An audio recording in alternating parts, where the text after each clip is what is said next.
Farkašovci v autobazáre. Tak ty? Ja? Kto?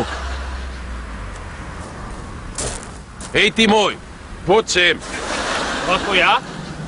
Ne, ja. Dobrý deň, čo si želáte? Ahoj. Počúvaj, tu s bratom Lacikem chceme kúpiť auto. Len to černé. To ste si dobre vybrali. To je výborné auto, to stojí 280 000 a je v plnej výbave. No. Počúvaj, dáme ti 80 litrov, dobre? Nie, to auto má hodnotu 280 000. Takto.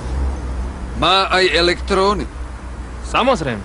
Dobre, dáme ti 80 litrov. Moment. Zavolám majiteľa. Dobrý deň, páni, čo si želáte? Ahoj. Počúvaj, tu s bratom Lacikem chceme kúpiť auto. Len to černé. To ste si dobre vybrali, to je výborná kúpa, stojí 280 000 a je v plnej výbave. Počúvaj, dáme ti 80 litrov, dobre? To auto má hodnotu 280 000. Má aj elektróny. Samozrejme. Dobre, dáme ti 80 litrov. Páni, ja vám nerozumiem. Počúvaj, tak nechaj tak, hej. Tak dáš nám ty 80 litrov a môžeš si nehať všetky autá. Aj to černé. Tak. Nerozumiem. Počúvaj môj, ty.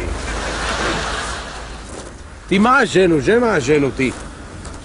Ja som šťastne rozvedený. Ale deti máš, ne? Nie, nemám. A rodičov máš, ne? Mal som ich veľmi rád. A kamarátov máš nejakých, do baru chodíš. Ja už nemám ani kamarátov, len dlhy. Ale však ľúbiš niekoho. Ľúbil som jednu Ivanku z Bešeňovej. Ona mala také pekné modré oči, blond vlasy a mala všetko, čo má mať, aj sme sa mali veľmi radi. Až jedného dňa Čo? som sa dozvedel čistú pravdu. Ivanka zdrhla do Švajčiarska s jedným hudobníkom. Svíňa! S Belochom. Veľká svíňa! Takže som zostal úplne sám a opustený. Ty naozaj nikoho nemáš. Nikoho si sám, ty? Puco, Čo? Zora má niekoho. Ty Lacike, Zora podľa mňa nemá nikoho, podľa mňa. Chlapec môj, ja ťa zoznámim s takou dobrou babou. Tá má také srdce. Víš, jak ona varí. Šikovná je. Ty si ju zebereš. Ty ju budeš velice ľúbiť. Potom budete mať deti.